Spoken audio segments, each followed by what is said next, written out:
Hey there. Tonight we're heading back not to warm castles or candlelit feasts, but to smoke-filled huts and frozen earth. This is winter in the Middle Ages, the real one. No glory, no armor. Just peasants doing their best to survive months of cold hunger and silence. Snow drifted through the roof. Bread turned to stone. Wolves came closer. And every day you got up and did it all again. If slow, grounded history helps you unwind, feel free to like the video and subscribe, but only if it actually brings you peace. And let me know in the comments where you're re-listening from and what time it is for you. It's strangely comforting to know who else is out there. So, dim the lights. Maybe turn on a fan for that soft background hum. Wrap yourself in something warm. And let's begin in a season that didn't just test people, it tried to end them. You don't need a calendar to know when winter's coming. You feel it in the bones first. They stiffen like yesterday's bread. Then in the sky, which goes from blue to a kind of reluctant grey. And finally, in the animals who start looking at you with quiet suspicion, as if they know something you don't, and they usually do. Autumn doesn't end. It retreats slowly. Leaves fall, sure, but it's not just that. It's the way the wind changes direction. It starts slipping through the gaps in the cottage, exploring the place like an uninvited guest, poking around, finding where the warmth lives and evicting it. The chickens grow quieter. The dog stops barking at the wind and begins listening to it instead. That's how you know it's nearly time.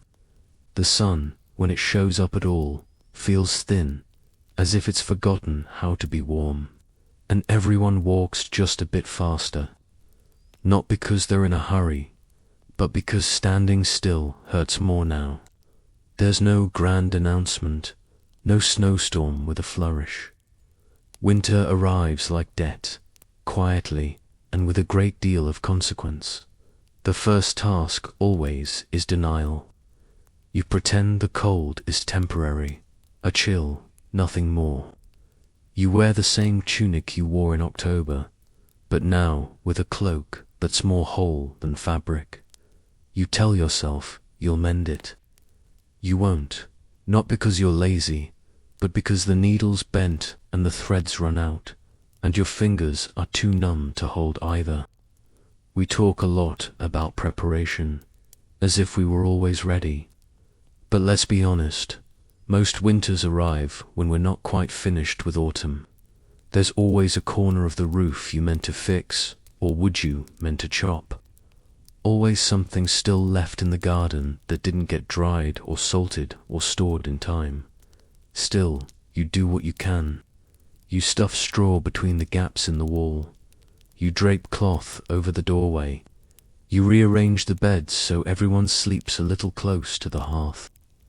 Even Uncle Gan, who smells like sheep and talks in his sleep about debts no one remembers.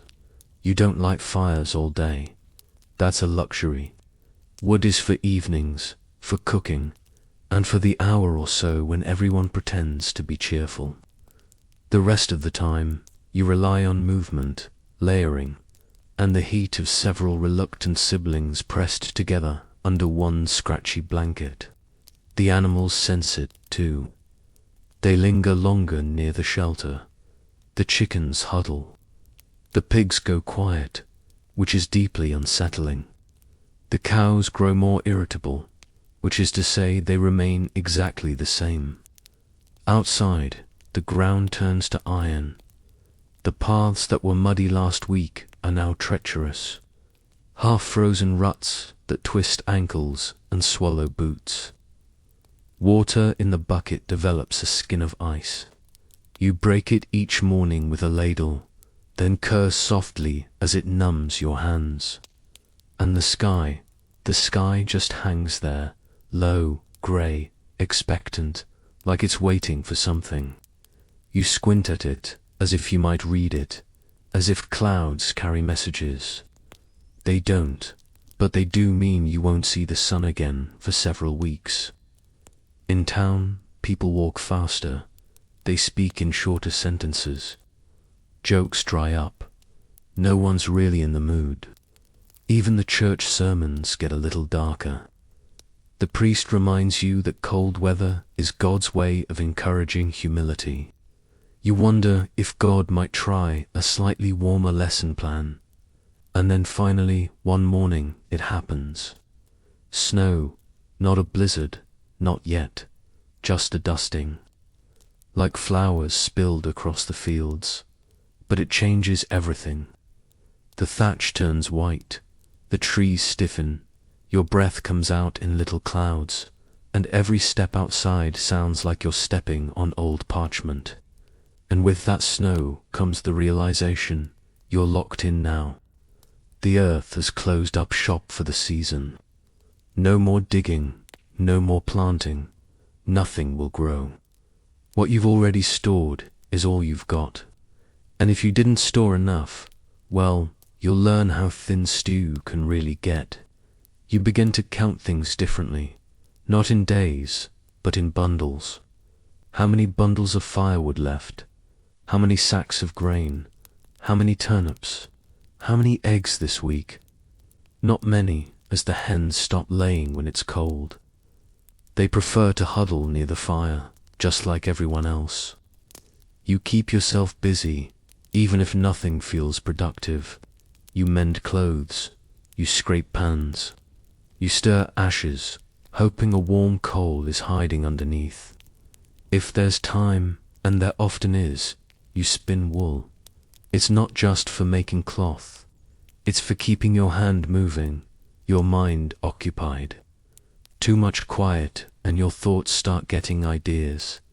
The animals aren't just company, they're cohabitants. The warmer ones are invited inside. Not all at once. There are boundaries, after all, but enough to turn the house into a communal stew of smells, sounds, and shared body heat. You get used to waking up with a goat breathing on your neck. Well, maybe not used to, but you stop fighting it. Evenings are the worst. The sun disappears too early, and the darkness arrives like it's angry about something. Candles are expensive. Tallow lamps are smoky. You sit near the fire, if there's one going, and you listen to stories, to wind, to the way the wood pops when it burns. Sometimes someone gets it in their head to tell a ghost story. This always seems like a good idea until you realize you have to walk across the freezing yard to use the privy afterward. You run, you try not to trip. You definitely don't look into the shadows, and yet winter isn't all misery. There's a rhythm to it, a kind of bitter predictability. You know the chores, you know the limits, and there's a strange camaraderie in knowing everyone else is miserable, too. You learn to find comfort in small victories.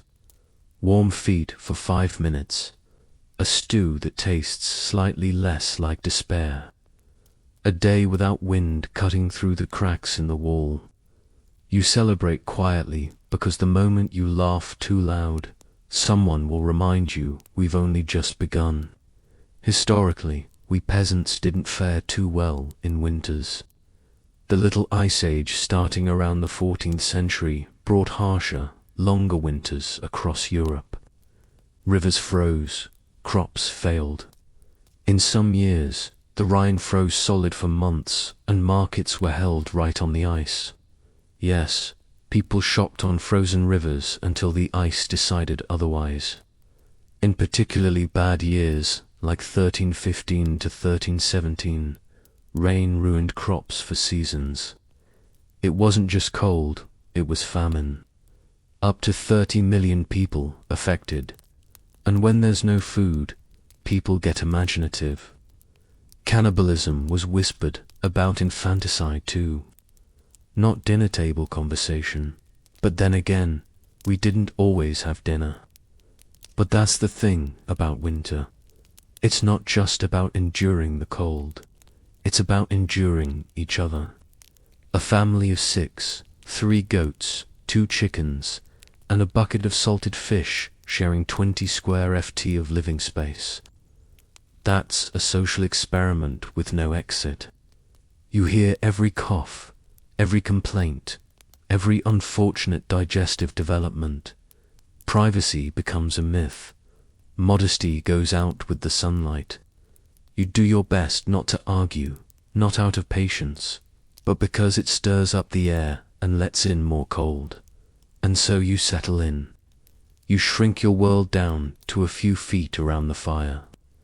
You learn the weight of every blanket, the creak of every board, the rhythm of the weather. Days shorten, nights lengthen, and time starts to dissolve into a sort of frozen soup. You're not living, exactly, you're enduring. And eventually, you stop asking how long winter will last. You just wake up each day and survive that one. If you're lucky, the firewood holds out. If you're very lucky, the roof does, too. Because in a medieval winter, the cold doesn't knock. It lets itself in and stays a while, and tomorrow it starts again. Winter doesn't just try to kill you with cold, it kills you with chores. And at the top of that frozen to-do list would endless amounts of it. You don't just need a few logs for ambience. You need firewood like your life depends on it, because it does. Everything revolves around fire. It cooks your food, warms your bones, dries your socks, scares off rats, and makes the house only mostly uninhabitable. Without it, you're not a peasant. You're a popsicle with taxes. But fire doesn't magically appear. It takes wood, lots of it, cut, carried, chopped, stacked, and cursed out. Gathering firewood is the medieval equivalent of having a second full-time job. Except this one pays in back pain and frostbite.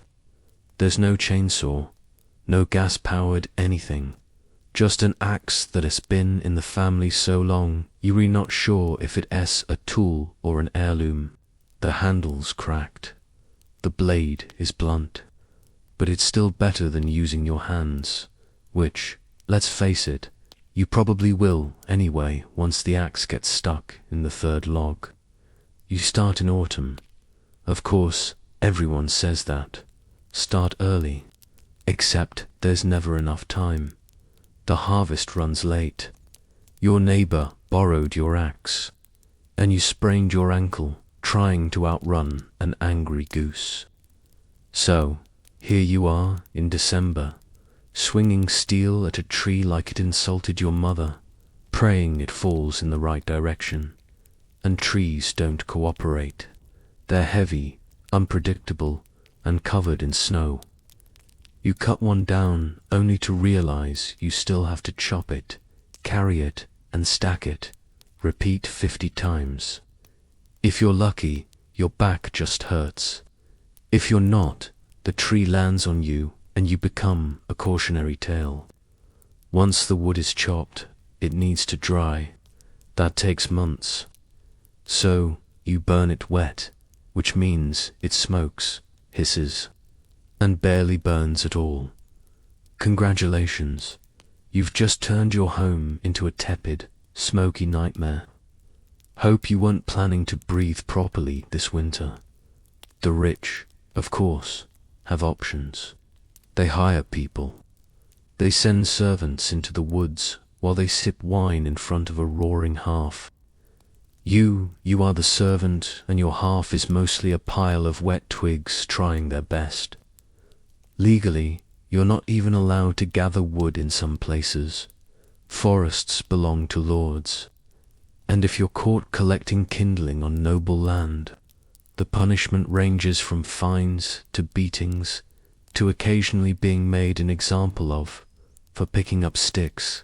Yes, really. That's why many peasants turn to alternatives. Things like peat, dried animal dung, or bundles of brush. These technically burn in the same way that technically soup counts as a meal. Peat gives off heat, but it also gives off a smell like wet ashes and regret.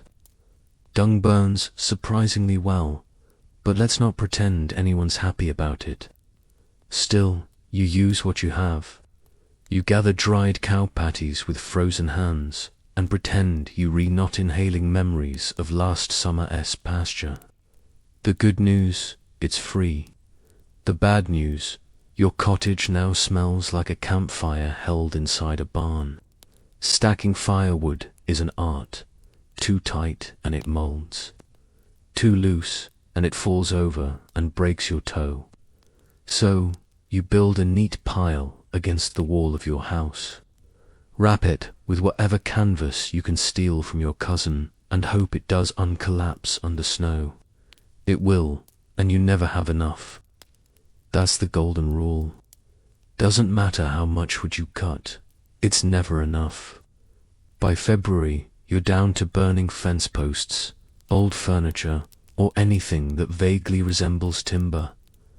There's no sentimentality. If it catches fire, it's fuel. You dream of firewood. You count logs instead of sheep. You have actual arguments over who burned the good stick too early. You rush in embers. You hoard coals like their treasure. And if you manage to find a particularly dry branch under the snow, you bring it home like a war trophy. Sleeping in winter is a gamble. If the fire dies out, the temperature inside drops to hope you wrote a will. You tuck in close under layers of blankets, furs, and other humans. Not because you like them, but because survival beats personal space. In some homes, livestock sleep inside, too. Not out of kindness, out of necessity. Chickens provide eggs and ambient warmth. Pigs are radiators with hooves. Cows are basically space heaters that moo. It's not cozy. It's crowded, noisy, and smells like a petting zoo collapsed into a soup kitchen. But it's marginally better than freezing to death. Historically, peasants didn't just rely on personal effort. Communities often worked together to chop and haul wood. It was less about bonding and more about shared suffering. Everyone had blisters. Everyone was freezing. Everyone was equally miserable, which made it slightly easier to endure. In some regions, people used wood-saving tricks. Clay ovens were shared. Communal fires were maintained all day. You'd take turns baking bread in the village oven, all while pretending not to notice how warm Agnes's house always seemed to be. Suspiciously warm, in fact. Women and children gathered kindling, not because it was easier, but because that's just how the labor got divided. If you were small and had fingers, you were sent to the woods with a basket and told not to come back empty. What you returned with might have been twigs, might have been pine cones. Either way, you contributed. And then there's chopping itself, a deeply medieval kind of misery. Your gloves, if you have them, are soaked through in minutes. Your fingers go numb. The axe slips. The wood splits wrong. Something hits your shin. You yell. Not because it helps, but because that's all you've got left. By midwinter, the ground's too hard to chop into. Your hands have more splinters than skin, and you still haven't figured out where half your woodpile disappeared to. Spoiler, your neighbor borrowed it again. And yet, you keep going because fire is non-negotiable. It's warmth, it's food. It's the difference between making it to spring or becoming the reason your cottage smells even worse. When you sit by the fire at night, tired, sore, and lightly smoked, you feel something like peace, not comfort, just the absence of immediate doom, which in the Middle Ages is as close as you're going to get. Of course, some winters are worse than others. You remember the bad ones by name. The winter of '43 when the roof collapsed, or the long freeze when the river turned to stone and everyone tried ice skating in wooden shoes. Some didn't make it. A few froze. A few just left and never came back. You stop asking questions after a while. The firewood dwindles. The wind whistles. You find yourself eyeing furniture a little differently. That stool you never liked suddenly looks flammable. Sentiment gives way to survival. If it burns, it's valuable. Eventually, the fall comes. The snow retreats like a tired thief. The mud returns. Your boots vanish somewhere in it, but you made it. You survived another medieval winter without running out of wood, without freezing to death, and without strangling your cousin for stealing your best log. That's the victory. No medals, no parade, just frostbitten fingers, permanent smoke smell, and the deeply satisfying knowledge that you're not a popsicle. Not this year, anyway. And the next morning, you do it all over again. Because even as spring edges closer, the cold lingers, the chores never stop. And the fire, that fickle flickering and little god always wants more. More wood, more sweat, more of you, and you give it. Because, in the end, it's not about comfort, it's about survival. One splinter at a time. And tomorrow, same routine. Chop, stack, burn, freeze, repeat. You don't beat winter, you survive it. And, if you're lucky, next year's axe won't break before your spirit does. Because in the end, winter doesn't care how tired you are. The logs won't chop themselves. The fire won't feed itself. And warmth, that rare fleeting thing, has to be earned every single day. You don't need a calendar to know it's winter. Your stomach tells you first, loudly, repeatedly. It's not hunger in the modern sense. That gentle rumble that reminds you to check the fridge. It's deeper, angrier. The kind of emptiness that makes you stare at bark and wonder, could I stew that? Food in a medieval winter is like firewood, always running out, never easy to get, and guaranteed to cause arguments.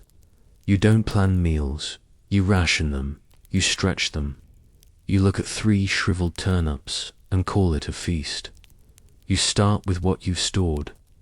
Grains, mostly barley, rye, oats, wheat, if you're rich, or stealing from someone who is. You keep them in sacks, barrels, or anything that keeps out rats, which is nothing. The rats always find a way.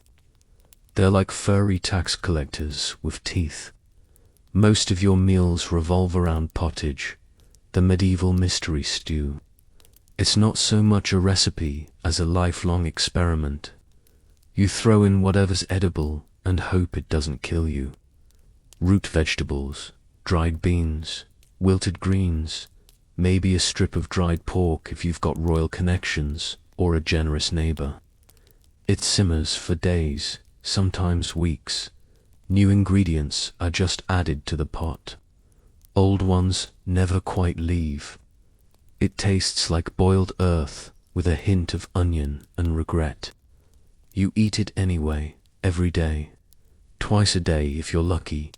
Not because you like it, but because it's there. And in winter, that's enough. Meat is rare. You don't have a freezer. You don't even have a cold cellar. Just a slightly less awful corner of the cottage. If you did slaughter something in the fall, a pig, a goat, your neighbor's least favorite chicken, you salt it, smoke it, dry it, and then hide it from everyone in the house, especially the kids. Kids will eat anything, including raw bacon and the string you tied it with. Sometimes you fish if the river isn't frozen, if the ice isn't too thick. And if you haven't already burned your fishing rod for kindling, ice fishing is a thing, just not a fun thing. You chip away at a hole in the ice while your toes slowly lose sensation.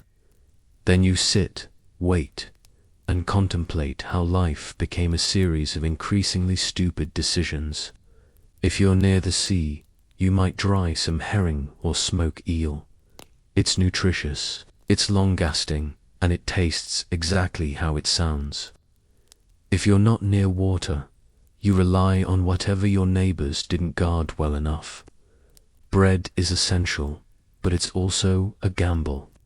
Made from whatever flour you've got, rye, barley, sometimes lentils, and often padded out with filler, sawdust, yes, ground acorns, maybe bark on a bad year. Bread isn't soft and fluffy. It's a blunt object, something between food and medieval defense weapon. And sometimes the bread fights back. In damp storage, rye can grow a fungus called ergot, a delightful little microbe that causes hallucinations, convulsions, and occasionally death. You don't know this. All you know is that the bread makes you see colors, scream at clouds, and possibly become a religious visionary or a witch, depending on who's watching. Dairy helps if you have animals that haven't frozen, wandered off, or been eaten. Milk spoils quickly, so you turn it into butter or cheese. The cheese is hard, salty, and vaguely threatening. Butter is a luxury. You keep it wrapped in cloth, hidden under your bed like it's gold, because in winter it basically is eggs. Not likely, chickens slow down in the cold. They're too busy trying not to die. You might get one a week, maybe two if you speak nicely to the hens and threaten the rooster. That egg goes in the pottage, or you stare at it long enough to get full from imagination. Fresh fruits and vegetables. That's adorable. No apples, no greens. Maybe a dried plum from last August if it didn't rot or become home to a worm. Most vitamin C comes from sour cabbage or fermented turnip, lovingly described as crunchy disappointment in vinegar. It keeps scurvy away, but also friends. Preservation is everything. You salt, smoke, pickle, and dry anything that once moved, grew, or was near something that did. You make jams from berries if you manage to find them and didn't eat them all in a sugar-starved frenzy last summer. You hang herbs from the ceiling until they drop into the soup, one by one, like leafy confetti. Nothing is wasted. Bones are boiled twice. The fat is saved. Even the ashes from the fire end up in soap or used to scrub pots. If someone throws away food, you question their sanity, or you marry them because clearly they're wealthy enough to waste things. And then there's hunger itself. Not mild hunger, not I skipped lunch hunger, but the kind that makes you feel your stomach rubbing against your spine. The kind that makes you chew slowly, not for flavor, but to make it last. Hunger's a full-time presence in winter. It sits with you, watches you cook, comments on your portions, judges your neighbor's squirrel stew, and says, actually, that looks all right.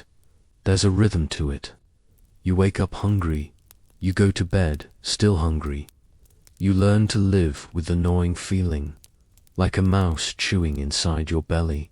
Eventually, you stop noticing until you smell stew from a neighbor's hut and immediately consider selling a sibling.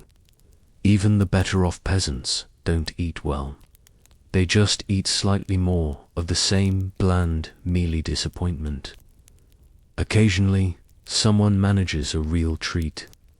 Honeycomb, fresh apple slices, a slice of salted beef the size of a coin.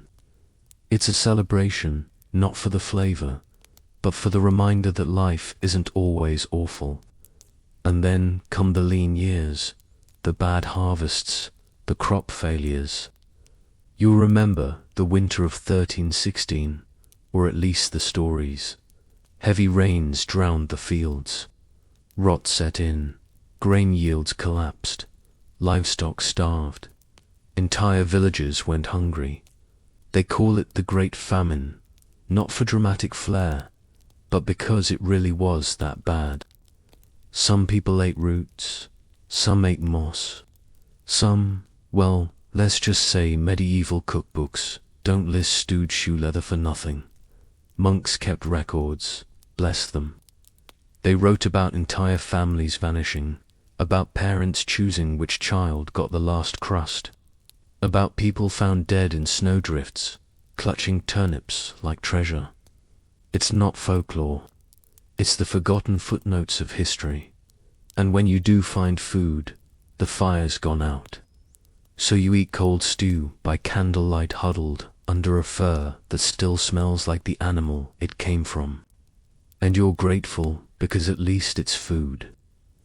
At least you get to choose something that isn't your own lip. Meals are short. The hunger is long. You scrape your bowl clean, not out of manners, but because you need every crumb. You lick your fingers.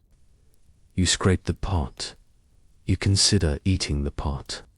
Then remember it's your only one. Your body changes.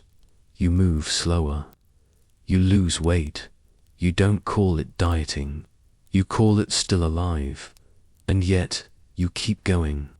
Because hunger is a fact, not a crisis. You don't expect to feel full. You just hope not to feel worse. That's winter. Not a battle, but a negotiation between you, your pantry, and the number of meals until April. There's no holiday feast unless you're lucky or well connected. Maybe you save a sausage for Christmas. Maybe a neighbor shares a pie made with mystery meat and courage. You don't ask questions. You eat, you smile, and you try not to cry when it's gone in 3 bites. Even the celebration foods are practical. Spiced ale, if you can afford spices. Nutcakes, if anyone had nuts. Pies filled with dried fruit soaked in syrup and desperation. They're more ritual than indulgence, a way to remind yourself that joy exists, even if it's crusted in soot and shared with a dozen shivering relatives.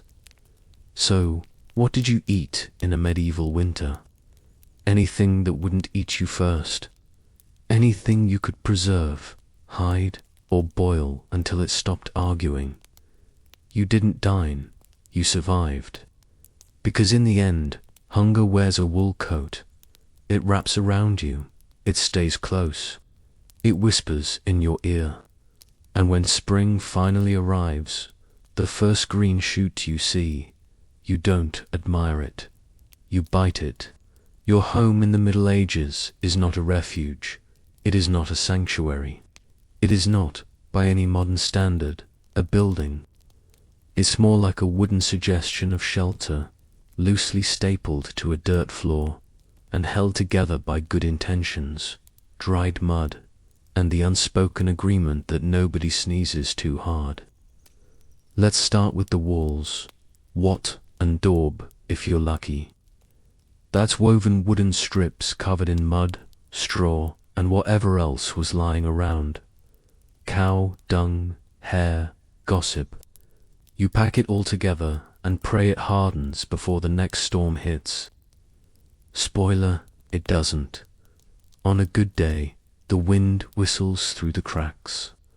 On a bad day, the wind howls through like it owns the place and wants rent.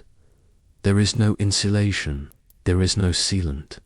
There's just the outside and slightly less outside. Your roof is thatched, of course, which sounds quaint until you realize it's just dried plant matter arranged in a vaguely triangular shape. It leaks constantly. Rain comes in, snow piles up, birds nest in it, mice move in and start charging rent. If you're lucky, it only partially collapses during a storm. If you're not, You wake up with your ceiling in your lap and a chicken on your face. The floor, dirt, just dirt. If it's muddy, you wait. If it's frozen, you slip. If it's dry, it turns to dust and gets into everything. Your lungs, your eyes, your soup. You try throwing down straw to soften it, which lasts approximately 6 hours before turning into a trampled, moldy paste that somehow smells like feet and despair. Windows, don't be silly. Glass is for churches and rich people. You have holes. If you're feeling fancy, maybe you stretch some oiled parchment over the opening. It lets in light and also every draft between now and Easter. Curtains. Number cloth is too valuable to waste on luxuries like privacy. Doors barely latch. Hinges groan like wounded animals. You can barricade it with a log. Or if you're short on logs because you've already burned them for heat, maybe just hope the wind isn't in a mischievous mood. Fireplaces are central, but not in a cozy way. There's a fire pit. It's the middle of the room. No chimney, just a hole in the roof. So, the smoke rises slowly, filling your home with a lovely grey fog that coats your walls, your lungs, and any hope you had of clear breathing until spring. You don't smell the smoke after a while. You are the smoke. Now, let's talk furniture. You don't have much. A wooden bench, maybe a stool, a table if you're living the high life. Beds are shared with your spouse, your children, and occasionally livestock. The mattress is straw stuffed into a sack, which sounds fine until you remember that straw doesn't stay fluffy. It compresses, molds, and invites bugs. Your pillow is another sack. If you're lucky, it's full of feathers. If you're not, it's just more straw, possibly slightly less crunchy. Blankets, wool if you've got it, or furs if something nearby died recently.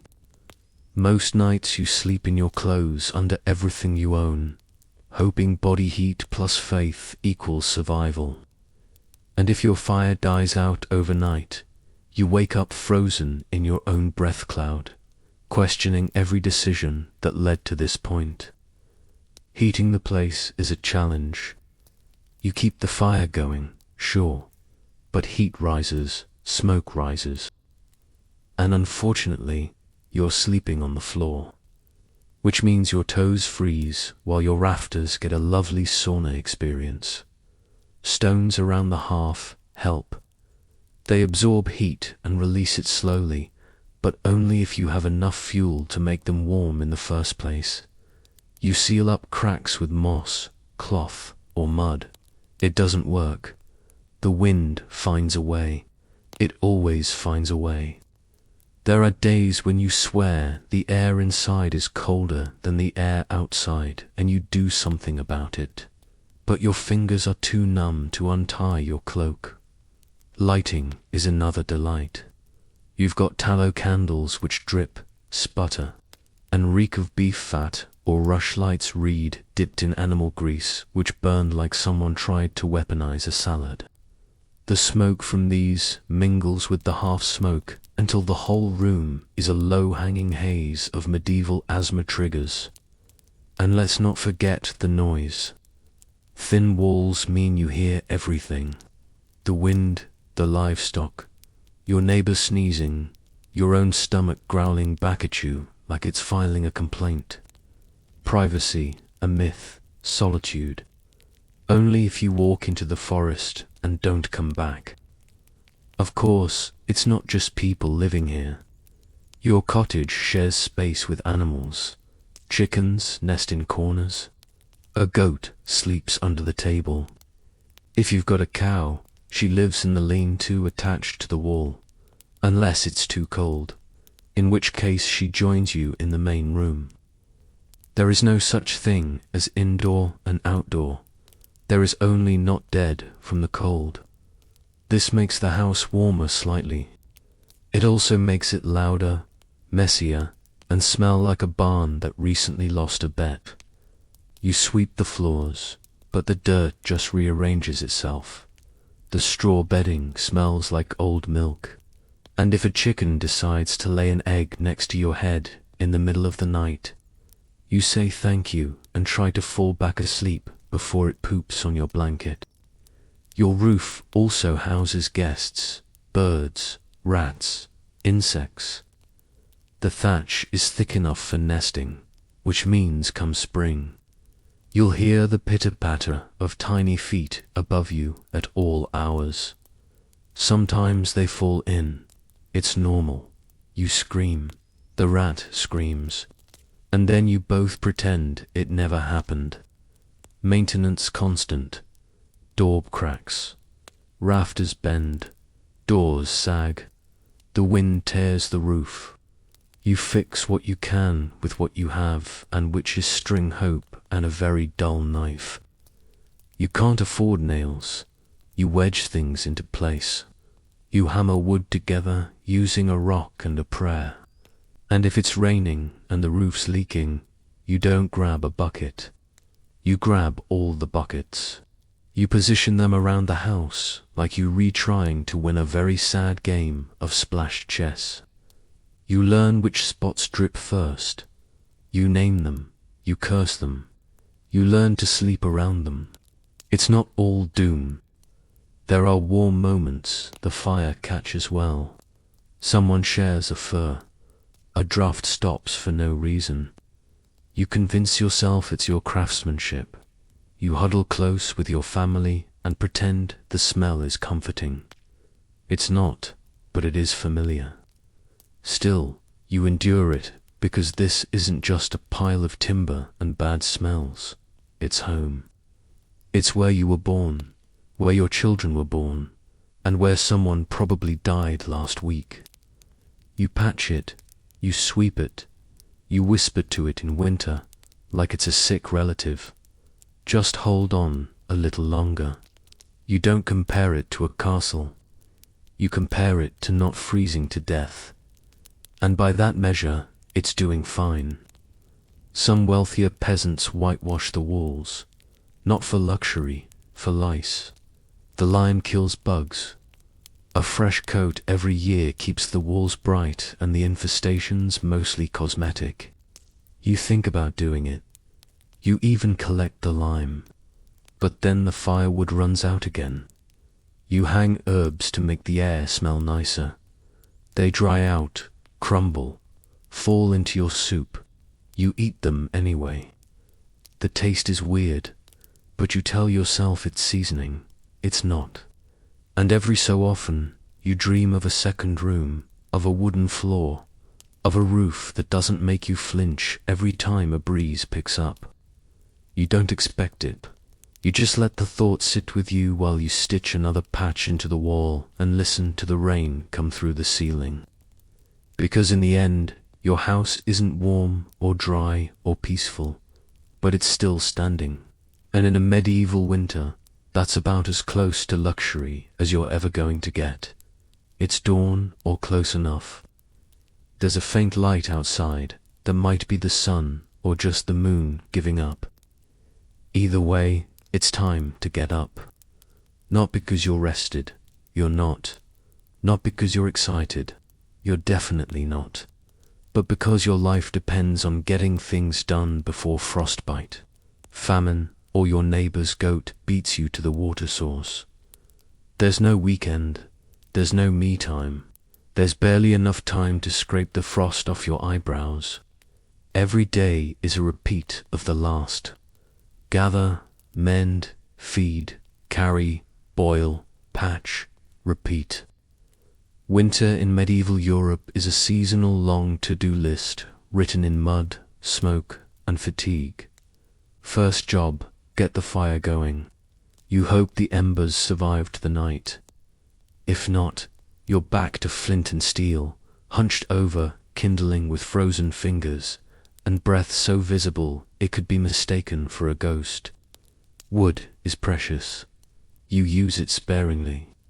A good fire means warmth, food, light, and life. A bad one means all of the above slowly slip away, while you pretend you not crying from smoke. Once the fire's going, or at least coughing along like an asthmatic squirrel, it's time for water.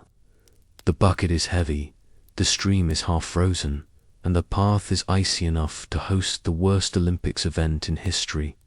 Peasant figure skating. You fall, you spill, you curse the ice, the bucket, and the cruel joke that is winter. Then you do it again because water doesn't fetch itself.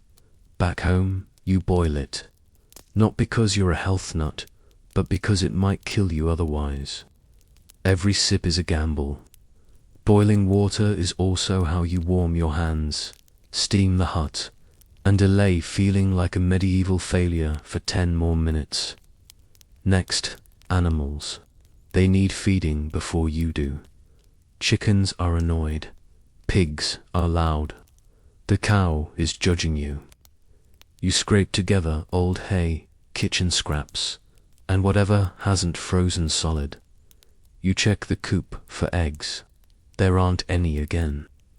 The rooster, however, has plenty of opinions.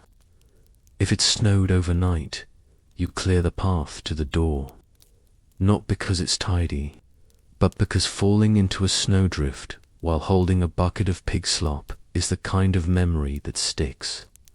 You shovel with a flat plank, your hands wrapped in rags, and mutter things that will get you excommunicated if anyone heard. With the animals fed and your fingers halfway thawed, it's time for breakfast, if you can call it that. Yesterday's cottage reheated with today's regrets. Maybe some crusty bread, maybe not. If someone remembered to scrape the pot clean last night, you're scraping the scrapings. No one complains. Complaining takes energy. Then it's time for the real work. If you're a man, it's chores in the fields, forest, or forge. If you're a woman, it's everything else. Spinning wool, mending clothes, making food, cleaning soot, hauling water, stirring the pot, and somehow keeping 6 children alive while pretending your hands aren't frozen into claw shapes. Repairing the roof, that's your job. Fetching firewood, also your job. Making sure the goat doesn't freeze, escape, or explode, still your job. There are no task lists, just a rolling stream of crises that need solving before nightfall. Laundry is once a week, and it's its own form of purgatory. You drag clothes to the river, break through the ice, and scrub with a mix of ash and lye until your knuckles bleed and your soul leaves your body. Rinse, freeze, repeat. Cooking is a game of improvisation and lowered expectations. You stir the same pot you used yesterday. You skim the surface for mold and add more water, maybe some herbs, maybe a pebble for texture. You serve it hot and call it soup. Afternoons are for fixing things. Tools, fences, relationships strained by arguments over who ate the last turnip.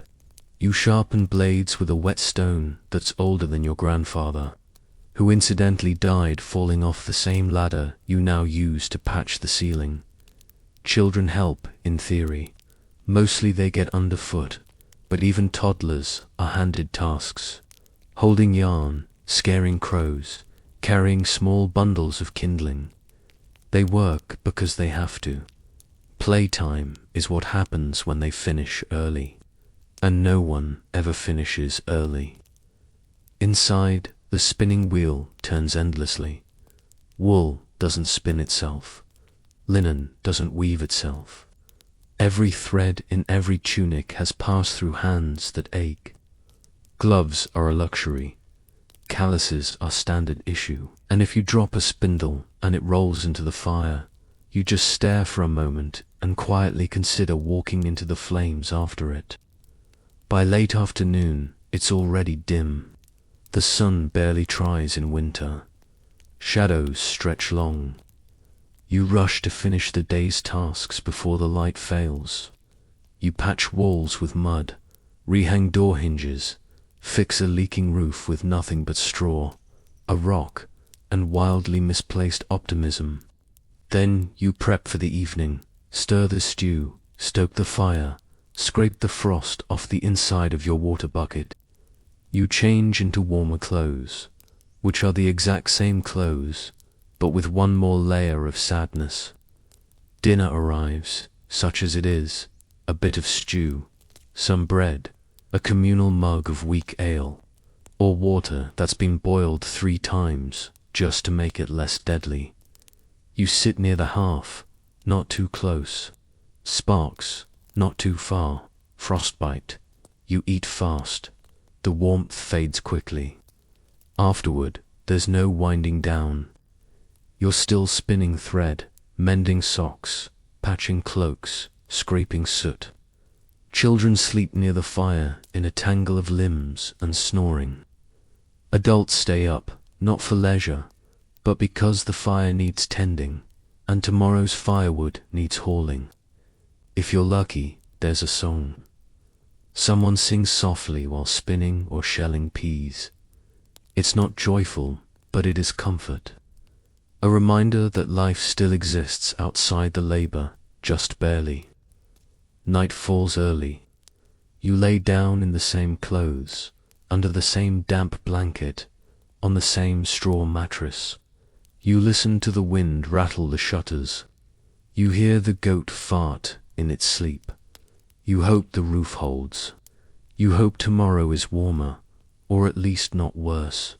You fall asleep mid, not because you're calm, but because exhaustion is the only lullaby you can afford.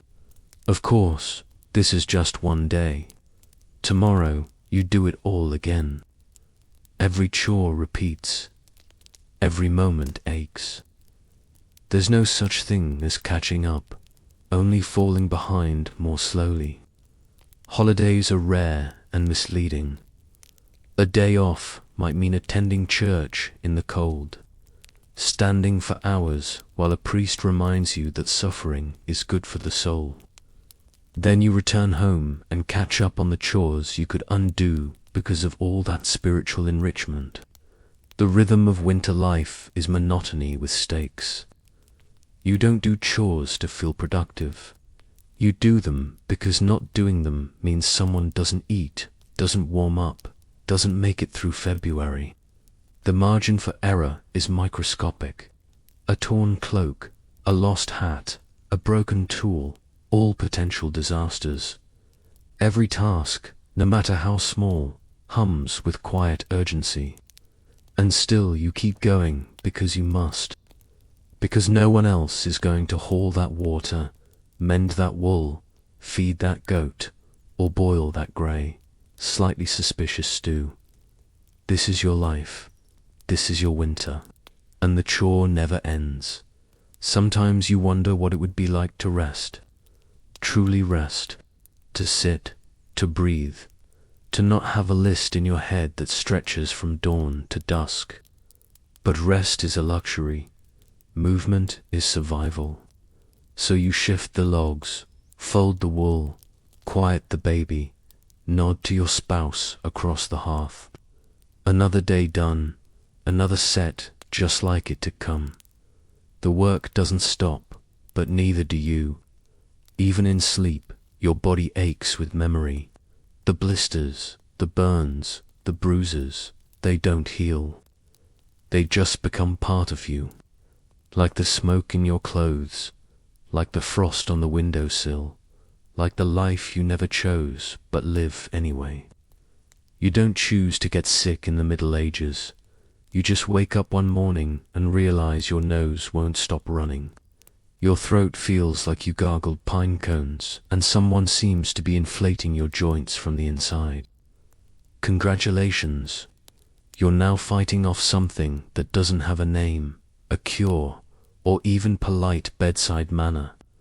You're not sure if it's a cold, the flu, or medieval tuberculosis, but it's yours now. Getting sick in the winter is almost a rite of passage.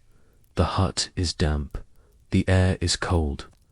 The fire went out during the night, and you've been breathing in smoke, goat dander, and spores from the wall moss since October. No one knows what germs are yet, but your body does, and it's currently throwing a tantrum about it. Everyone coughs, everyone sneezes. No one covers their mouth because nobody has tissues, and personal hygiene is just a rumor. The children are all sick. The old people are sick. The livestock might be sick. You re-holding on barely by drinking boiled nettle tea and hoping the smell alone does unfinish you off. The remedies, oh, you're going to love them. There's bleeding, of course. That's the go-to for everything from headaches to heartbreak. Someone shows up with a dull knife or a friendly neighborhood leech and decides the solution to your fever is less blood. Does it work? Absolutely not. Does it make you lighted enough to forget your symptoms for a while? Yes, actually. Then there's the herbal tea, mixtures of whatever dried weeds the village healer found before the snow came. Yarrow, wormwood, nettle, maybe a handful of unidentified moss, and a generous pinch of superstition. You boil it in a cracked clay pot, strain it through your sleeve, and sip it slowly while trying to ignore the fact that it tastes like bitter mud and betrayal. Of course, you might also be advised to fast, because clearly what a body fighting off infection needs is less food. Bread is already hard to come by. Pottage has turned to grey sludge. Fasting for spiritual purification is just code for rationing when the pantry looks like a haunted pantry. Other cures include steam inhalation from the same pot you just boiled your soup in. Prayer, the longer the better. And in extreme cases, applying hot coals near the skin to draw out the poison, which works about as well as it sounds. Medical help, such as it is, depends entirely on who shows up first. If it's the village healer, you might get a pus and some herbs. If it's the priest, expect prayers, holy water, and a gentle reminder that maybe you brought this on yourself by skipping mass. And if it's the barber surgeon, well, start writing your will. The barber surgeon arrives with a sack of instruments that haven't seen soap since the last plague. He's cheerfully optimistic, you less so. He looks at your swollen leg and mutters something about humours, then pulls out a saw and a tankard of ale. Don't be silly. You'll bite on a stick and scream into the void like everyone else.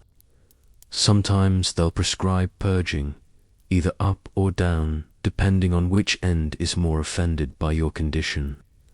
Laxatives made from boiled bark or dried beetles. Emetics brewed from wine and sadness. You're not just sick anymore. You're violently sick, aggressively sick. The kind of sick that leaves you questioning your commitment to staying alive. Still, some people do recover. You lie in your straw bed for days, sweating through wool, alternating between shivering and hallucinating. The fire is low. The hut is dark. The air smells like damp wool and whatever herbal nightmare you drank earlier. And somehow you pull through. But not everyone is so lucky. Illness spreads fast in a small, sealed box filled with smoke, livestock, and zero ventilation. You cough. Your child coughs. Your neighbor coughs through the wall. Within a few days, half the village is sniffling, wheezing, or laid out flat under moldy blankets, being fed onion water and last rites in equal measure. No one knows what's causing it, so naturally people guess.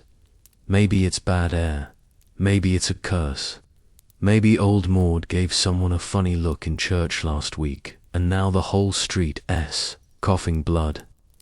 Superstition mixes with desperation until you're hanging herbs over doorways, burning dried sage, and sleeping with iron under the bed to ward off evil spirits.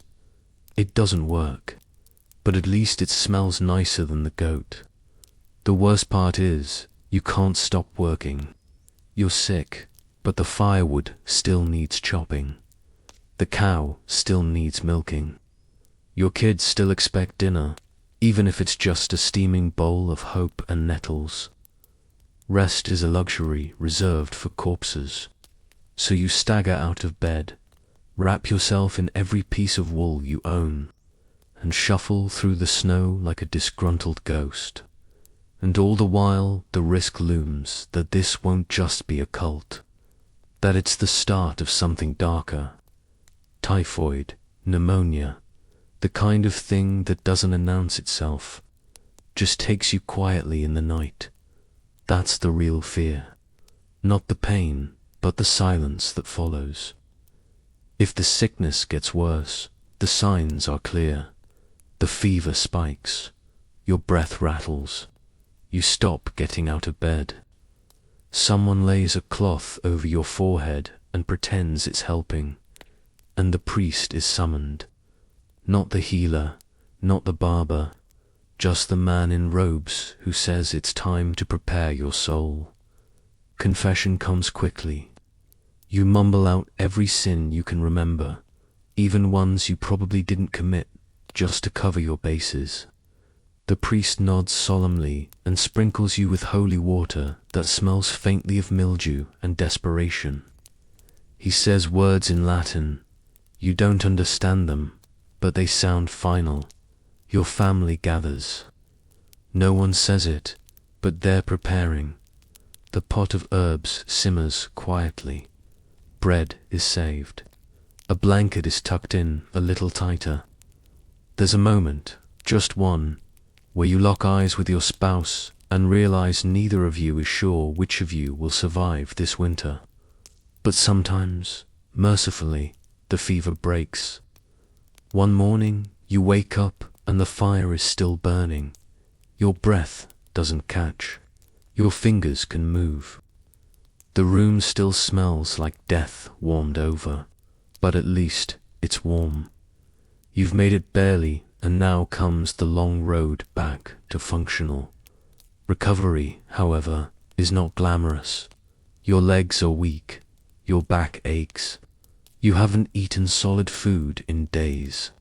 And even if you had some, your stomach's not convinced it wants it. You get up too fast and nearly faint into the fire. Your first trip outside feels like crossing a frozen tundra on legs made of disappointment. No one throws a celebration. You just pick up where you left off. There's kindling to split, cloaks to mend, and a suspiciously bloated pig to investigate. If your voice still cracks from the infection, too bad. If you lost a few pounds, well, silver lining, less strain on your shoes. And just because you survived this one doesn't mean you're done. Illness never really leaves. It waits in the corner, in the wind, in the shared mug, or the unwashed cloth. You live in a world where health is a passing visitor, not a resident. Still, you carry on because there's no other option. You cough less. You breathe a little easier. You no longer see strange shapes in the corner of the room. The color returns to your face, along with the weight of everything that still needs doing. Because in the Middle Ages, illness comes free. But survival, that's extra. You don't brag about surviving. You don't even talk about it. You just wake up the next day, pull on your patched tunic, and start hauling water again. Because in this world, staying alive is the only proof you ever get that you were strong enough. And even that, in a winter like this, feels like a small kind of miracle.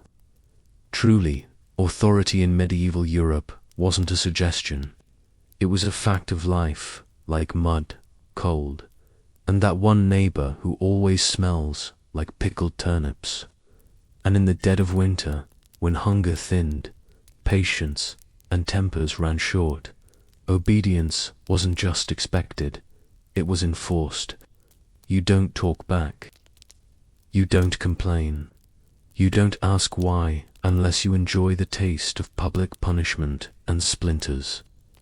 From the lord of the manor to the local priest, everyone above you in the hierarchy expects immediate compliance, and they've got a belt, a staff, or a scripture ready to remind you.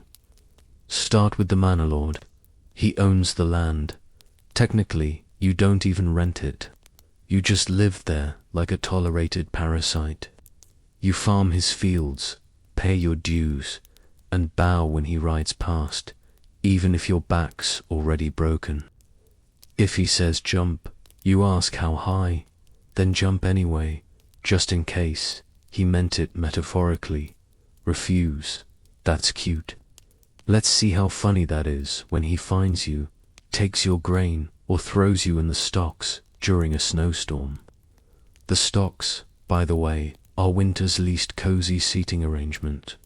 Wooden planks clamp your arms and neck while your neighbors get to walk by and admire your poor life choices. It's cold, it's humiliating, and if someone's feeling festive, they might throw something. Turnips, if they're nice, rocks, if they're not. You don't protest. That might get you a second round. But lords weren't your only problem.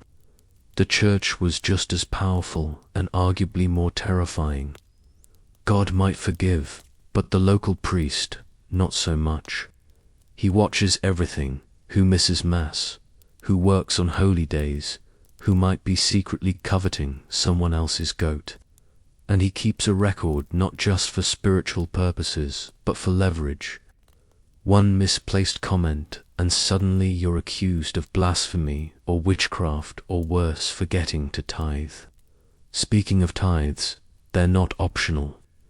You give 1/10 of everything you produce, even if that means you don't have enough left for yourself. Grain, eggs, chickens, your dignity. The church takes its share, and if you fall short, you don't get a reminder notice. You get a sermon delivered in front of everyone, complete with meaningful stares and eternal consequences. The preacher's power isn't in muscle, it's in memory. He remembers who skipped prayers, who whispered during Mass, who dared to question why Lent means eating boiled weeds for 6 weeks.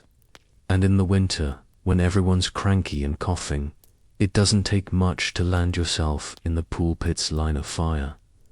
Then there's the law, or whatever passes for it. The constable is often just a farmer with a stick and a vague sense of authority. Laws are less about justice and more about keeping people in line. Steal bread, lose a hand. Say something cheeky to a noble, lose a tongue. Gossip too loudly, get fitted for a scold bridle. A lovely little iron mask with a mouthpiece designed to make you think twice before speaking a third time. Even private matters come with public consequences. If your child misbehaves, you're blamed. If your spouse curses, you both suffer. Discipline is a community affair. The whipping post doesn't care whose idea it was, just that someone gets hit, and don't get too clever. Intelligence in this world is suspicious. Reading is for priests. Curiosity is for troublemakers. If you ask too many questions, someone might accuse you of sorcery, which comes with a complimentary drowning or bonfire. If you're a woman, the rules are even stricter. You obey your father, then your husband, then your son, in that order. You speak softly, work constantly, and never give anyone a reason to point at you and whisper which, because once that word is in the air, it doesn't matter what you've done. Healing someone, which knowing how herbs work, which talking back, which with extra kindling. And let's not forget your fellow villagers. They're not just bystanders, they're part of the system. That neighbor who smiled at you during market might report you for working on a Saint's feast day. That cousin who borrows your firewood might also casually mention you muttered something unholy in your sleep. Surveillance isn't digital. It's human and deeply nosy. It's a culture of control. Everyone watches everyone else and nobody is safe. The cold only sharpens the paranoia. Long nights breed longer grudges. One small slight, a stolen tool, a bad trade, a missing hen can escalate into accusations, punishment, and public shame. And there's no appeal process. The closest thing to justice is hoping your Lord is in a good mood, and your priest did unstub his toe on the altar steps that morning. Even jokes are dangerous. Say the wrong thing in the wrong tone, near the wrong person, and suddenly your sense of humor is considered evidence of sedition. Laughter is fine if it's at the Lord's joke, at the priest's sermon, or at someone currently in the stocks. Anything else is suspicious. Winter makes everything worse. People are hungrier, colder, and meaner. Punishments hit harder when your skin's already chapped and your spirit's already cracked. A slap in summer is an inconvenience. In winter, it's a deep sting that doesn't fade for days. And with no ointments, you're left to treat your bruises with snow and silence. There's no village meeting to discuss grievances. There's just top-down orders and bottom-up obedience. And if you push back, if you speak your mind, advocate for fairness, or question why Father Thomas gets extra rations every Friday, well, you're courting a punishment that might outlive your usefulness to the village. Even animals get better treatment if they're productive. A healthy ox is more valuable than an injured peasant. A goat that gives milk gets fed before you do. Your worth is measured in output and obedience, not opinion. Stay in your place. Stay quiet. Stay useful. That's the unspoken motto. And winter only underlines it in frost. And yet, people adapt.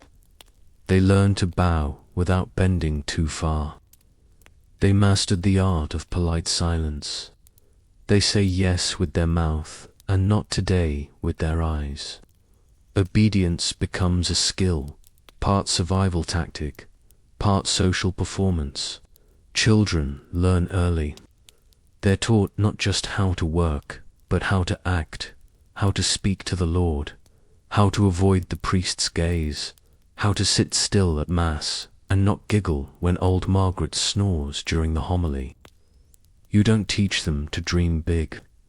You teach them to stay small, unnoticed, and intact. Even religion, the supposed comfort in a world this hard, is used as a leash. You're reminded weekly, sometimes daily, that obedience brings salvation, that questioning is the road to hell, that God is watching. And also, coincidentally, so is Father Thomas, who seems a little too invested in whether or not you kneel deeply enough during prayer. At night, the village is quiet. Not peaceful, just quiet. The kind of quiet that sits heavy. You listen to the fire crackle, the wind moan, and the occasional footsteps of someone trudging home from the tavern. You lie still wrapped in wool and fear and think about how obedience kept you alive today. Not happy, not free, but alive. Tomorrow you'll wake up and obey again. Not because you believe in the system, but because survival depends on it. The price of winter is submission, and everyone pays whether they mean to or not. You don't question the cold. You don't question the rules. You just pull on your boots, bow your head, and keep moving. Because in the medieval winter, questioning authority isn't rebellious, it's suicidal. Even your thoughts aren't entirely your own. You shape them carefully, keep them quiet, tuck them away behind your eyes. Because in a world built on obedience, even thinking freely feels like a dangerous luxury. So you obey, you endure, and you wait for spring. Because in winter, even rebellion freezes, and you've got enough to survive without adding heresy to the list. So you lower your eyes, seal your lips, and carry on like everyone else. You're not alone out here, and that's not meant in the comforting sense. The kind people say when offering a hug. It's the kind whispered by your inner voice when something howls in the woods and your door is quite shut right. Because in the medieval winter, you are surrounded by things that want your food, your warmth, and occasionally your face. Wolves are the obvious concern. By December, they're starving. By January, they're bold. They prowl the edges of the forest, closer now than in summer. Nose is lifted toward your chimney smoke. They smell meat. They smell fear. They smell you. And when you walk alone, maybe to fetch firewood, maybe to empty the slop bucket, they watch. Sometimes they follow. They rarely attack outright, but you've heard stories. Everyone has. Some say they wait until you slip, until your lantern goes out, until your boot catches the snowdrift and you fall face first in silence. Then it's over fast, or not fast at all. But wolves aren't the only ones watching. There are smaller predators, quieter, sneakier, and often already inside. Rats don't care about the cold. They've made themselves at home, tucked behind sacks of barley, scurrying under your straw beds, nibbling anything remotely edible, and some things that aren't. You've heard them at night. The gnawing, the skittering, the occasional scream from someone discovering a rat had made a nest in the laundry pile. They eat grain, soap, leather. They chew through your shoes, your belts, the bindings of the only book in town. If it can be chewed, it will be. And when food runs low, truly low, rats become more than pests. They become a test of what you're willing to kill in the name of dinner. Cats help when you've got them, but a good mouser in winter is almost worth more than a child, and they know it. They lord over the cottage like tiny monarchs, demanding warmth and respect in exchange for thinning the vermin herd. If they don't feel like hunting, well, too bad. The rats resume their midnight buffet, and you wake up to something missing a corner. Then there are the dogs. Not all of them friendly. Some are village strays, half-wild things with torn ears and ribs showing through their fur. Most were abandoned when food got tight. Now they roam in loose packs, sniffing at doors, chasing chickens, and occasionally cornering someone too slow to close the gate. You don't trust them. They don't trust you. They bark at ghosts, and sometimes at nothing at all. But when they're hungry enough, barking turns into biting. Out in the woods, you've heard rumors of lynxes. Rare, but not impossible. A blur of fur and claws that disappears before you're even sure it was real. Mostly, they avoid people. Mostly, but if one showed up in the village, no one would be surprised, just unlucky. Bulls are worse. Big, mean, and stupid. They don't hunt you, they charge you, especially if they're cornered or desperate. You've heard of men losing legs to a wild boar tusk or lives. In the leanest months, some still try to hunt them for meat. Sometimes they come back with dinner. Sometimes they don't come back at all. And just when you think the outside is bad, remember the inside isn't much safer. The cold drives more than rats indoors. Spiders, beetles, centipedes, things that crawl and crunch underfoot, all come looking for warmth. You step on them barefoot at dawn and pretend not to scream. You sweep them into the hearth and watch them sizzle. Then go back to stirring your soup like nothing happened. If you're storing food for winter, dried meat, apples, cheese, or salted fish, you guard it like treasure. Not because you're greedy, because you're in competition with everything else that breathes. The mice are relentless. The mold creeps faster than your fingers can scrape. And the family dog, if you have one, has taken to staring at the larder door like it's made of dreams. Some families hang food from the rafters to keep it safe, which works until something climbs the wall and steals it. Anyway, you've found half-eaten sausages on the floor, tiny bite marks in your bread, and worse, droppings in the flour bin. You wipe them out, close the lid, and pretend it's still usable, because waste is luxury, and you can't afford either. Even birds get strange in the cold. Crows seem to follow you, perching on rooftops, watching from fence posts, silent and waiting. You tell yourself it's superstition, but then you see 3 of them on the same beam above your front door and wonder if they know something you do. Winter sharpens everything.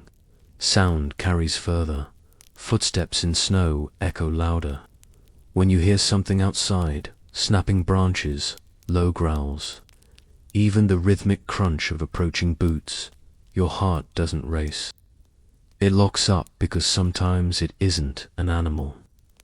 Sometimes it's a person who's just as hungry as a wolf and twice as desperate. Bandits don't take the season off. They're colder, hungrier, and more reckless. If they think your family has food, they might try the door or break it down, which is why you sleep lightly with a blade near the bed, dull, rusted, but sharp enough to give you a fighting chance. You pray you never have to use it, and so every noise becomes a question. Every gust of wind, every creak in the roof, every bump against the wall. Is it just the cold settling in, or something trying to get in? You start to learn the language of winter, the way snow falls when something has moved through it, the silence that means something's watching. You listen differently. You think differently. You begin to count your food in days, not weight. You tuck your hands under your arms whenever you're not working. Not because it's warm, but because frostbite doesn't ask permission, and you never ever let your guard down. Because predators don't knock. They don't announce themselves. They just arrive, teeth bared, claws out, cold as the season itself. The church might preach that God watches over you even in winter, but God doesn't patrol your chicken coop. He doesn't chase rats out of the cellar. And he doesn't leave tracks in the snow just beyond your door. So you check the locks. You double knot the rope. You leave the fire burning low and the knife where you can reach it. And when you sleep, it's the kind that ends at the smallest sound. Half rest, half readiness. Because winter isn't just cold, it's alive, it's hungry, and it's always waiting. In the mornings, you check for tracks. Not out of curiosity, out of necessity. A single line of paw prints across your garden means something visited. Maybe just passing through, maybe scouting. Sometimes it's foxes nosing around the chicken coop. Sometimes it's worse. You shovel snow from the path, not just to walk safely, but to erase evidence, to make your home look less tempting to whatever might be watching from the tree line. Some people hang charms above their doors, bits of bone, carved wood, sprigs of dried herbs. Protection, they say, against animals, against spirits, against luck turning sour. Whether they work is anyone's guess, but no one dares remove them. Your dreams turn strange. Teeth, eyes, heavy footsteps. You wake in a sweat, breath fogging in the cold air. and listen just in case. Because winter in the medieval world doesn't just test your strength, it tests your sanity. It frays your nerves, your sleep, your sense of safety. Every dark night is a dare, every howl a reminder. Out here, you're not at the top of the food chain. You're just another creature trying to survive the cold. So, you carry on, eyes open, doors shut tight. Because in a medieval winter, staying warm is only half the battle. The rest is making sure nothing eats you before spring. And if something is hungry enough, it won't care whether you've prayed, prepared, or hidden well. It will just come. And you'll need to be ready, because in a world like this, even rebellion freezes. When your food is gone, your toes are numb, and your roof leaks more than it covers. There's only one place left to turn. God, or more specifically, the medieval church, which, depending on the day, is either your salvation or one more mouth demanding something from you. Religion in the Middle Ages wasn't optional. It was oxygen. It filled every hour, every room, every thought, especially in winter when death felt closer than ever, and plagues liked to show up uninvited. You didn't just believe in God. You structured your life around the idea that He was watching and that He wasn't thrilled. The church didn't just offer comfort, it offered rules, rigid ones.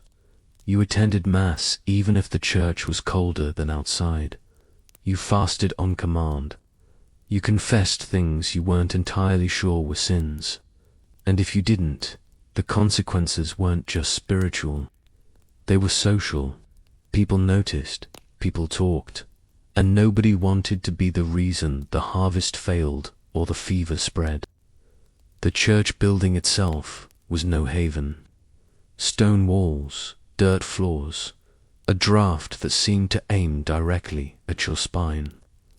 You'd huddle beside your neighbors, trying not to shiver loud enough to be accused of weakness, while the priest, layered in robes and spiritual authority, droned Latin none of you understood. But you nodded anyway, because it wasn't about comprehension. It was about obedience. Mass didn't pause for weather. If the river froze over, you crossed it. If your child had a cough that sounded like the devil himself had taken up residence in their lungs, you wrapped them up and brought them along. Missing Mass wasn't just frowned upon. It was noted by the priest, by your neighbors, by that one old woman who never blinked and always sat in the front pew. And let's not forget tithing. 10% of everything you had or were supposed to have went to the church. Not 10% of your surplus, 10% of everything.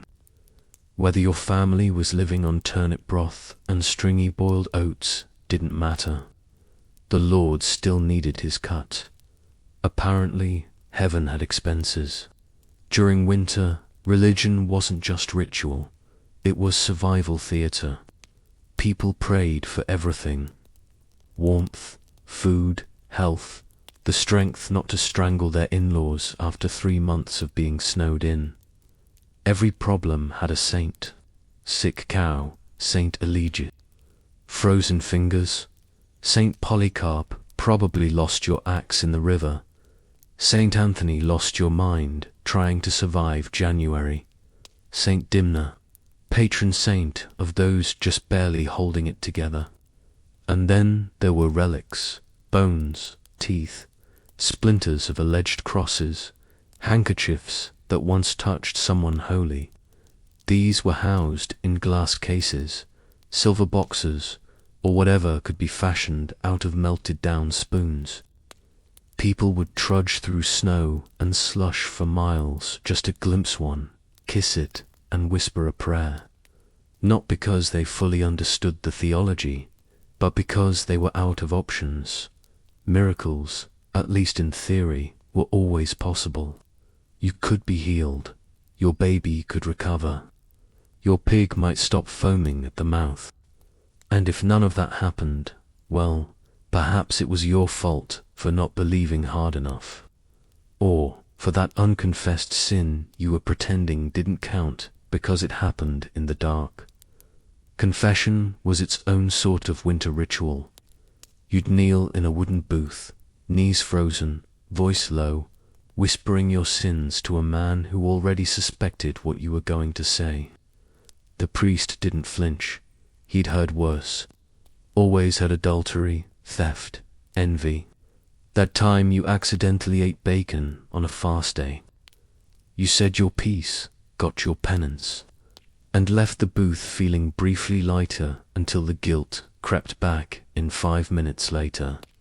And then came fasting, Advent, Lent, Saint days, no meat, no eggs, sometimes no dairy in the middle of winter, when you already hadn't tasted meat in a month, and your last egg froze solid before you could crack it. You'd huddle over your sad little stew made from whatever hadn't molded yet, and call it holy sacrifice. But you didn't dare question it. The church was everywhere. It owned land, it controlled calendars, it collected dues, and it told you explicitly that everything you endured in this life would be worth it if you followed rules. And if you didn't, eternal fire, not metaphorical fire, actual burning, shrieking forever fire, that's what waited for you if you slipped up. The weather itself was a sermon, a sudden storm, God's warning, a stretch of mild days, God's mercy, a frozen crop. Someone sinned. Who? Unclear, but someone. This turned villagers into moral pressure cookers. Neighbors watched neighbors. The widow who muttered too loudly during Mass. The man who skipped Vespers. The child who asked too many questions. Any of them could be the reason the goats froze. The line between spiritual and social punishment blurred quickly. Gossip spread like frost across a field. You'd hear whispers, "She doesn't kneel properly," or "I saw him work on the Sabbath." The next thing you knew, you were at the center of a prayer circle or an accusation. And while you were freezing your extremities off, trying to be a good person, the priest lived just a little warmer, not wealthy by noble standards, but definitely better off than you. He had wine, actual wine, a private chamber, possibly a feather pillow, and he reminded you often that your suffering was part of God's plan, which was convenient for him, less so for you. But you still listened, because what else was there? Hope, no matter how dim, was the product the church traded best. In a world where your child could die from a cough, and your neighbor could vanish beneath a collapsing roof, heaven offered a kind of cruel comfort. If this life was nothing but mud, hunger, and cold, then surely the next would be better. Golden streets, warm light, no frostbite, no rats. You held on to that vision, not because it made sense, but because it had to, because otherwise you were just surviving for the sake of suffering. And that was too much for anyone to admit out loud. You'd carve little crosses into the beams above your bed, whisper rosaries in the dark, tie charms to your belts. Saints for safety, saints for sleep, saints for not dying before morning. Every tiny ritual was rebellion against despair. You couldn't fix the cold. You couldn't fix the hunger.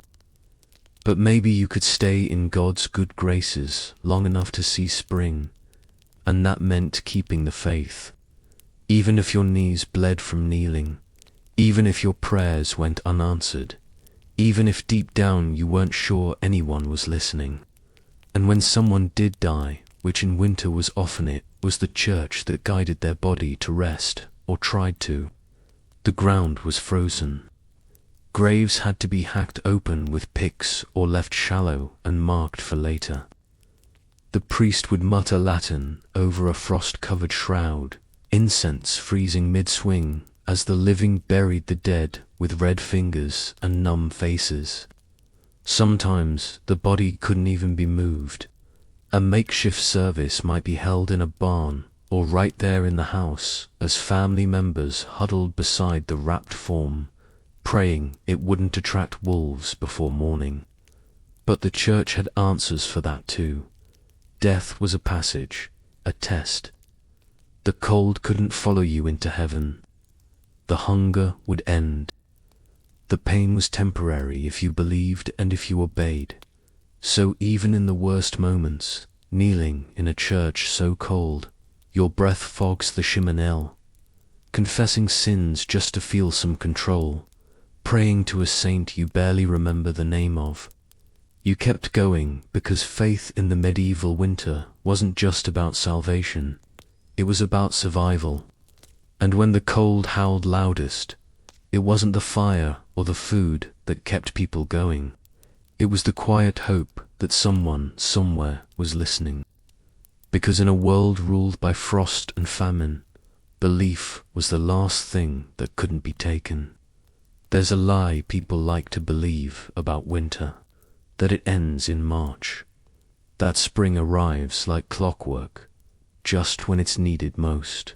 Flowers blooming, birds returning, the sun stretching its golden fingers across thawing fields. But in the Middle Ages, winter didn't care about calendars.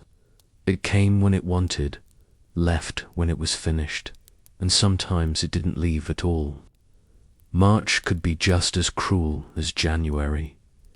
Snow still fell. Ice still clung to the eaves like it had paid rent.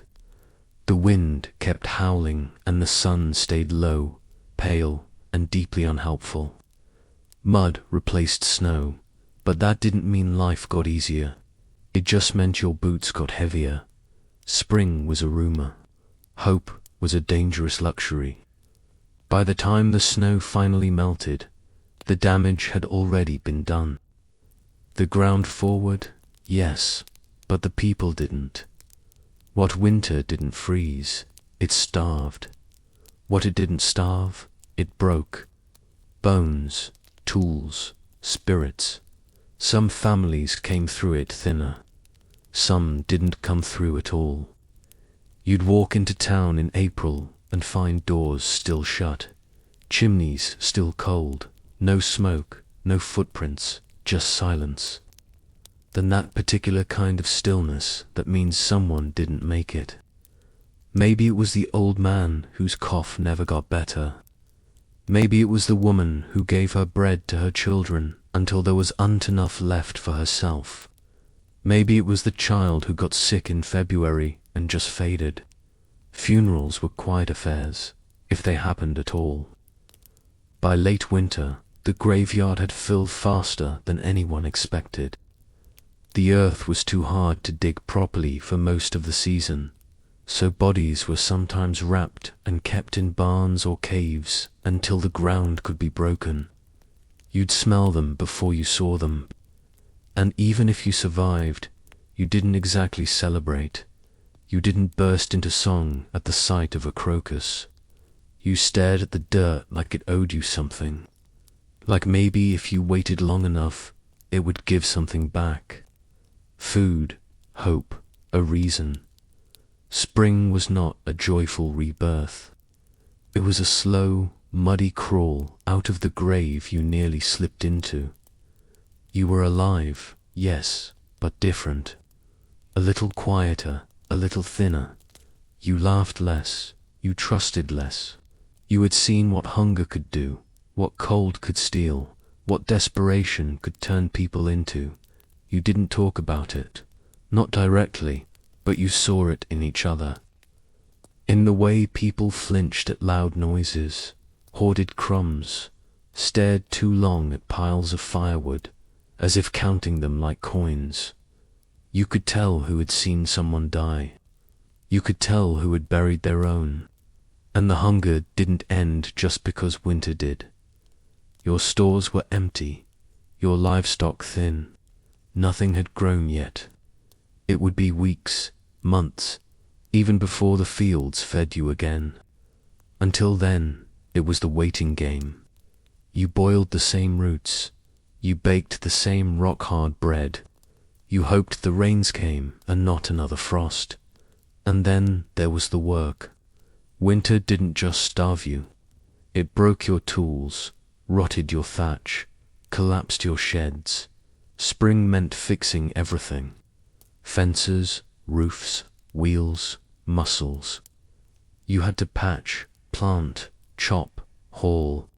There were no breaks, just new tasks stacked on top of the old ones. You planted seeds with fingers still cracked from frost. You hoed soil while coughing up the tail end of a January illness.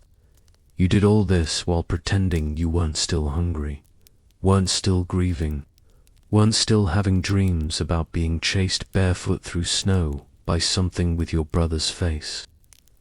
Records from the time where they exist speak more in silence than statistics. Parish logs list who was buried, but not why. Chroniclers write of harsh seasons, of unusual mortalities. They don't mention that a village of 60 might be 40 by April, that 10-year-olds looked 20, that women miscarried from cold alone.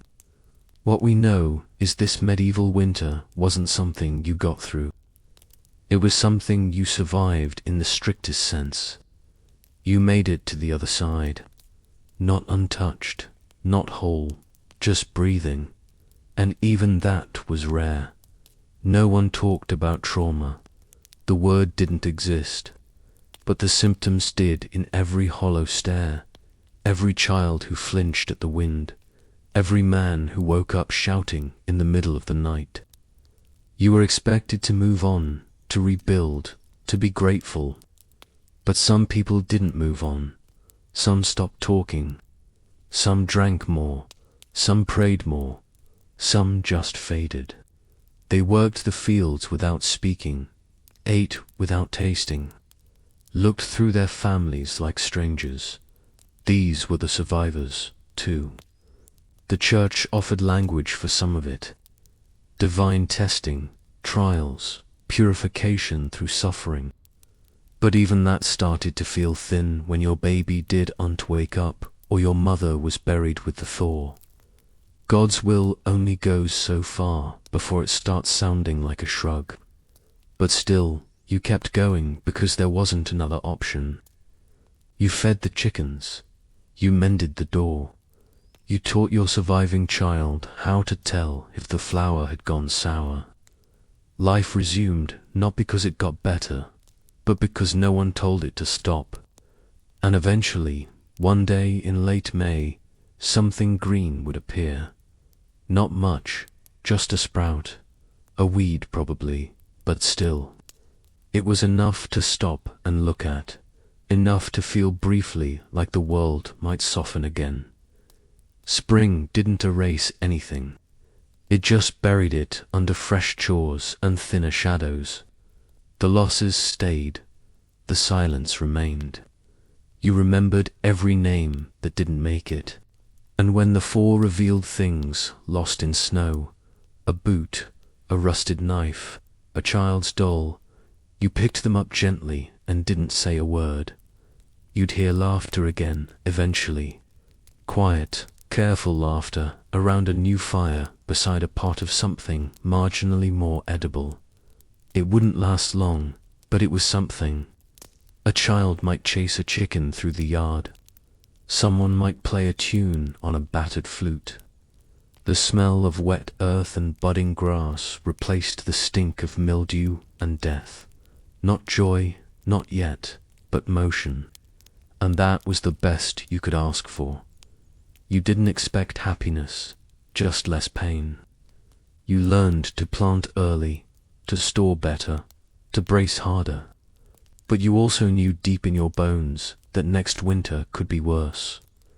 It was always just a matter of when. And so you lived with scars, with stories, with a cautious kind of hope. You didn't talk about the worst of it because what was the point? Everyone had their own version. Everyone had frozen fingers, buried kin, or nights they weren't sure they'd wake from. You walked past the churchyard and didn't look too long. You saw the new growth and felt the old grief. And when someone asked how your winter was, you just nodded, said, "We made it." Because that was all anyone ever said. The truth was longer, messier, colder. It lived in the corners of the room, in the way you wrapped your cloak tighter, even in the sun. In the way you counted your food twice, in the way you listened for wolves, even in spring. Survival wasn't triumph, it was just endurance. But in the Middle Ages, that was enough. So you wiped your hands, fed the fire, planted the next seed, and waited for the cold to come again. Because in a time when nothing was promised, not warmth, not food, not tomorrow, making it through winter was the closest thing peasants had to a miracle. And for most, there were no songs, no records, no legacies, just another spring and the quiet proof that they were still here. Because survival didn't make you a hero. It just meant you were still standing when the snow finally gave up. And that in the medieval winter was the only victory that mattered. One more breath. One more season. Endure.